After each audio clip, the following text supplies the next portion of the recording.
नमस्कार मित्रों, मैं राहुल लाल। आज हम लोग पुनः बात करेंगे एक बेहद संवेदनशील मामले के ऊपर। हम लोग देख रहे हैं कि दिल्ली के जंतर मंतर पर देश के नामचीन दिग्गज महिला पहलवानों का लगातार धरना प्रदर्शन जारी है। सुप्रीम कोर्ट के हस्तक्षेप के बाद, जहां पे इन फीमेल रेसलर्स ने आरोप लगाए थे कि इनके साथ सेक्सुअल हरासमेंट की घटनाएं घट रही थी, उन सेक्सुअल हरासमेंट की घटनाओं को लेकर ये एफआईआर दर्ज करना चाह रही थी। दिल्ली पुलिस एफआईआर दर्ज नहीं कर रही थी और सुप्रीम कोर्ट के हस्तक्षेप के बाद शुक्रवार को यानी 48 घंटा पहले 2 एफआईआर मित्रों दर्ज हुए थे और उसमें एक तरह से दोनों के दोनों एफआईआर सेक्सुअल हरासमेंट से संबंधित थे। प्रथम एफआईआर जो एक तरह से सेक्सुअल हरासमेंट से संबंधित थे, वो बड़ी खिलाड़ियों की तरफ से वो आरोप थे। यानी एक तरह से अगर हम लोग उसमें आईपीसी की धारा के हिसाब से देखें तो 354 ए और 354 डी, जिसके अंतर्गत एक तरह से सीलभंग के अंतर्गत ये आरोप लगाए गए थे, उसके लिए एफआईआर दर्ज हुआ था मित्रों।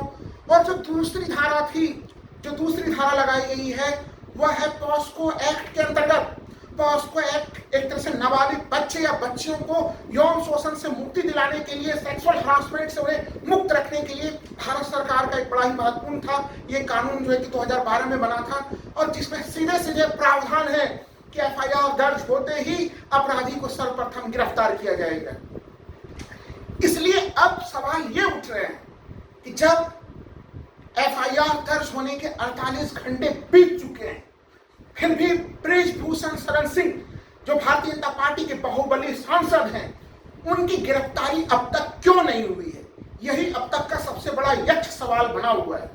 जैसा मैंने बताया कि 2 एफआईआर में जो एक प्रथम एफआईआर जो कि आईपीसी की धारा 354, 354 ए, 354 डी, उसके अंतर्गत सीलभंग तोड़ने के संदर्भ में ये धाराएं होती हैं और वहां पे 3 वर्ष की अधिकतम सजा हो सकती है उसमें।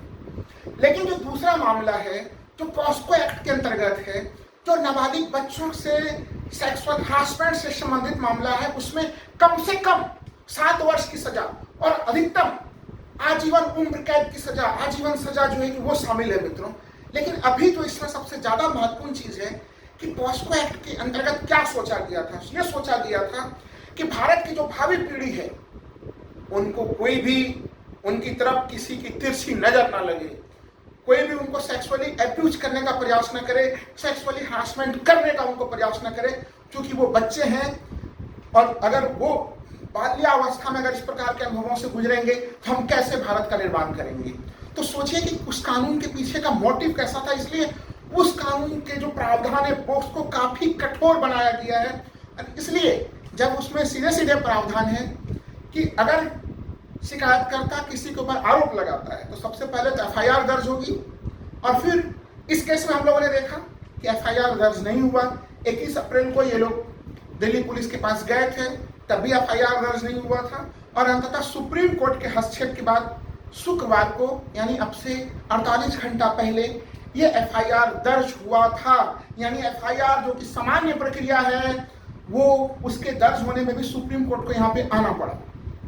लेकिन अब जो तमाम नए दलीलें जो दिख रही हैं यहाँ पे वो बड़ी आश्चर्यजनक और चौंकाने वाली हैं इस कानून को लेके कि पुलिस ने 48 घंटे में अपनी जांच नहीं की, जबकि पुलिस को तो जांच ही गिरफ्तार करके करना चाहिए इस कानून में अगर मोटे तौर पे देखें। लेकिन ठीक है, अगर मान भी लेते हैं कि प्रिलिमिनरी जांच पुलिस करना चाहती है तो क्या वो 48 घंटे में पूरे नहीं हुए? इस कानून को लेके आप अगर पढ़ेंगे तो जो प्रिलिमिनरी जांच भी होनी चाहिए थी तो वो गिरफ्तारी के बाद होनी चाहिए थी। लेकिन यहाँ पे कानून के मूल धाराओं को अब तक लागू नहीं किया जा सका है। मित्रों, मैं कहना चाहूंगा कि भारत में एक तरह से रूल ऑफ लॉ की स्थिति है, कानून के शासन की स्थिति है, यानी कानून हमारे आपके सबके ऊपर बराबर से लागू होता है।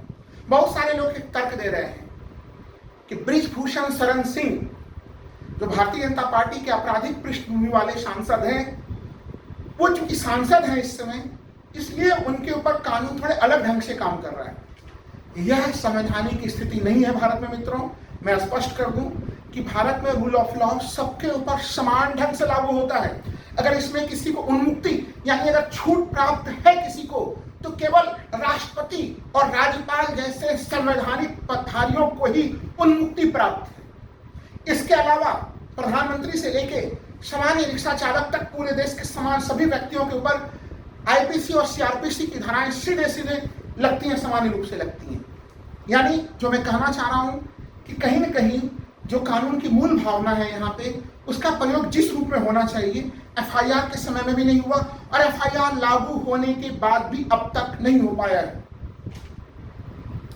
अब हम लोग समझते हैं कि आखिर ये ऐसी कौन सी परिस्थितियां बनी हुई है बृजभूषण शरण सिंह के चारों तरफ। वो कौन स्थितियां हैं, वो कौन महाशक्तियां हैं जो बृजभूषण शरण सिंह को इतने कठोर कानूनी प्रावधान होने के बावजूद भी बचा रही है।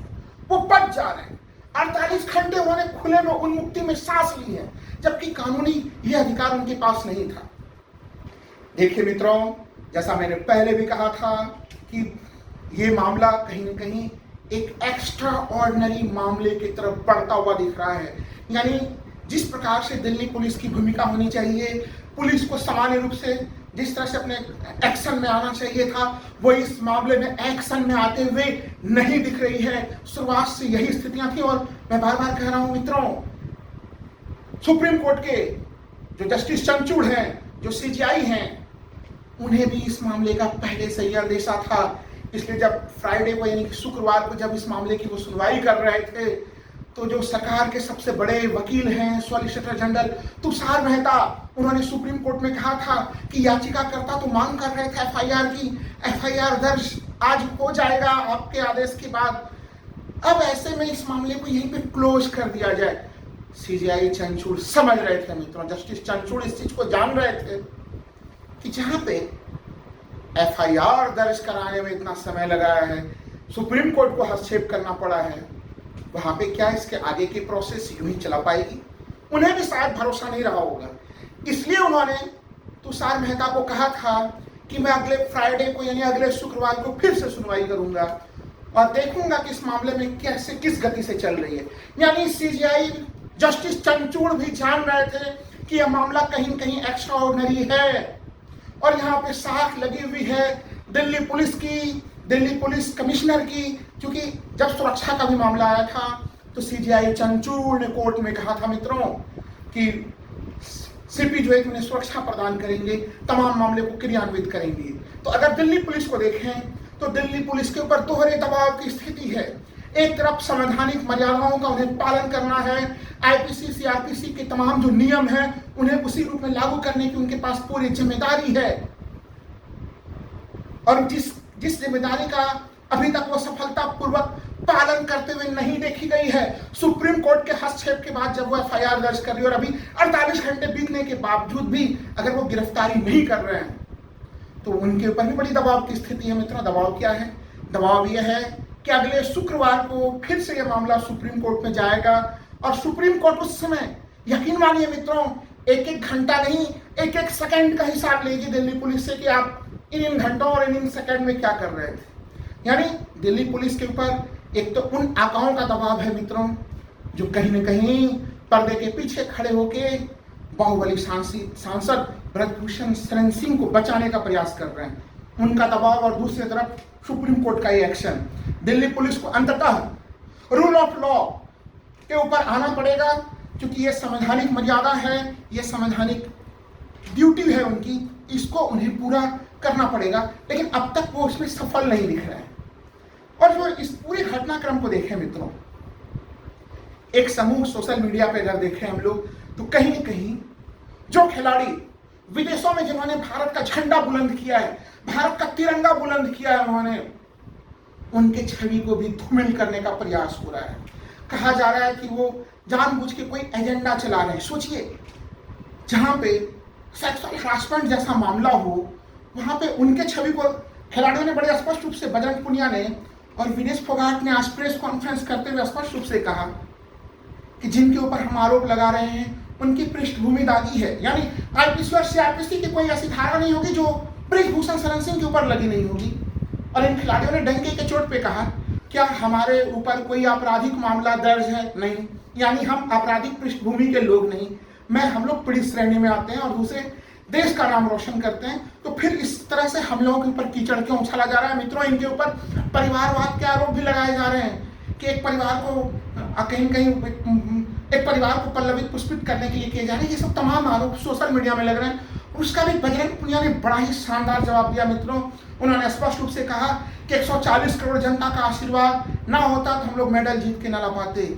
यानी हम पूरे के पूरे 140 करोड़ जो भारत की जो परिवार है, उस परिवार को एक परिवार मानते हैं, भारतीयता को एक परिवार मानते हैं। यही है हमारे संवैधानिक मूल्य मित्रों, कि हम पूरे के पूरे एक राष्ट्रवासी हैं, एक देशवासी हैं। और ये खिलाड़ी उस राष्ट्रवाद की तरफ हमें अग्रसर करते हैं, जो खिलाड़ी उस तिरंगे की तरफ सम्मान के लिए हम लोगों को अग्रसर कराते हैं, पूरे देश को अग्रसर कराते हैं। अगर उनके ऊपर ये स्थितियां बनी हुई हैं, ये नामचीन महिला खिलाड़ियों की अगर शिकायतों का समाधान नहीं हो रहा है, तो फिर लोगों के बीच में यह भी विमर्श का विषय बना हुआ है, बेटी बचाओ बेटी पढ़ाओ।